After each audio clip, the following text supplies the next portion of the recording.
Shri R Ramanand, ഈ bullets against bullets ഒരു സംരംഭം അല്ലെങ്കിൽ അങ്ങനെ ഒരു തുടക്കമിടാൻ ഈ പഹൽഗാമിന് ശേഷം പെട്ടെന്ന് അങ്ങനെ ഒരു തോന്നൽ എങ്ങനെ വന്നു?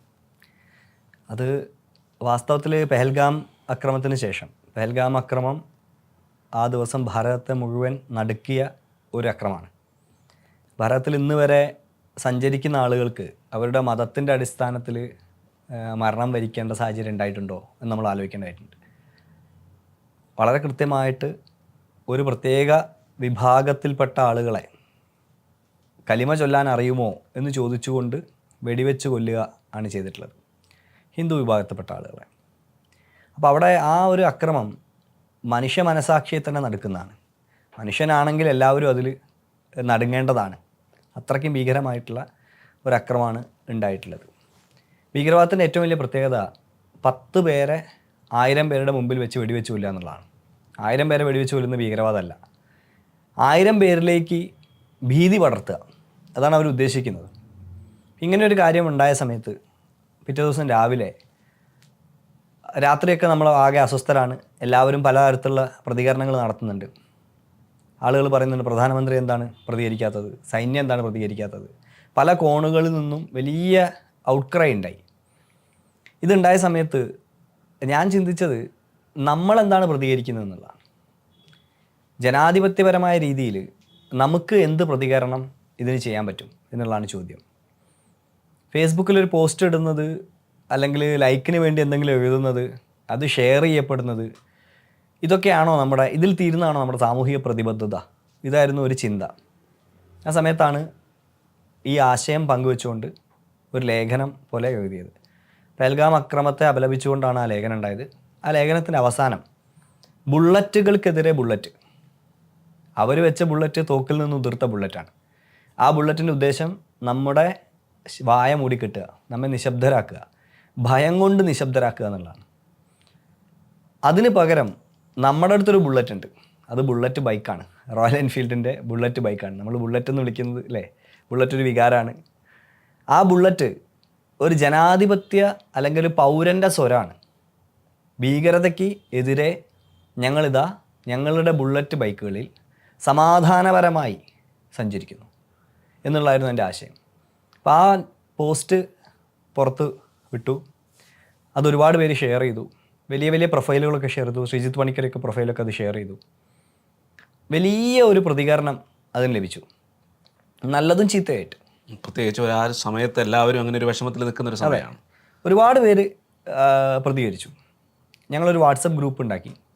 ചലോ LOC എന്നായിരുന്നു അതിൻ്റെ പേര്. ചലോ LOC എന്ന് പറയാൻ കാരണം, LOC ലൈൻ ഓഫ് കൺട്രോളാണ്. ലൈൻ ഓഫ് കൺട്രോളിൽ നമുക്ക് പോകാവുന്ന ഒരു സ്ഥലമുണ്ട്, ടീത്തുവാൾ എന്ന് പറയും. സത്യം പറയുകയാണെങ്കിൽ പെഹൽഗാം അറ്റാക്കിൻ്റെ 2 ആഴ്ച മുമ്പ് ഞാൻ അവിടെ ഉണ്ടായിരുന്നു. ഒരാഴ്ചയോളം കാശ്മീരിൽ ഈ പറയുന്ന പല ഭാഗത്തു കൂടെയും സ്വൈര്യവും സ്വതന്ത്രവുമായിട്ട് സഞ്ചരിച്ചിട്ടുണ്ട്. അപ്പോൾ എൻ്റെ കൂടെയുള്ള ആളുകളോടൊക്കെ ഞാൻ പറയുന്നുണ്ടായിരുന്നു, കാശ്മീർ നമ്മൾ വിചാരിച്ച പോലെയല്ല, ഇപ്പോൾ വളരെ ശാന്തമായി എന്നൊക്കെ പറയുന്നുണ്ടായിരുന്നു. അതൊക്കെ നടുക്കിക്കൊണ്ടാണ് 2 ആഴ്ച കഴിഞ്ഞപ്പോൾ ഈ അക്രമം ഉണ്ടാകുന്നത്. അപ്പോൾ അവിടെ ഒരു ശാരദാ ക്ഷേത്രമുണ്ട്. ശാരദാ യാത്രാക്ഷേത്രം എന്ന് പറയുന്നതാണ് ശരി. രവീന്ദ്ര പണ്ഡിത എന്ന് പറയുന്ന ഒരു കശ്മീരി പണ്ഡിറ്റ്, ആ കശ്മീരി പണ്ഡിറ്റുകളെ ചരിത്രം നമുക്കറിയാം. വാലിയിൽ നിന്ന് ഓടിപ്പോയ ആളുകളാണ്.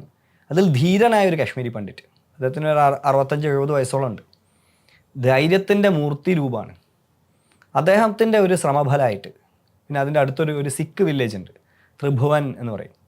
ആ ത്രിഭുവനിലെ ഒരു ജോഗീന്ദർ സിംഗ്, അദ്ദേഹവും ഈ പറയുന്ന രവീന്ദ്ര പണ്ഡിതയും മറ്റ് അത്തരം വിഷയങ്ങൾ താല്പര്യമുള്ള ആളുകളെല്ലാം കൂടെ ഐതിഹാസികമായൊരു സമരം നടത്തിയിട്ടാണ് അവിടെ ആ ക്ഷേത്രം പണിതിരിക്കുന്നത്, ശാരദാ യാത്രാക്ഷേത്രം.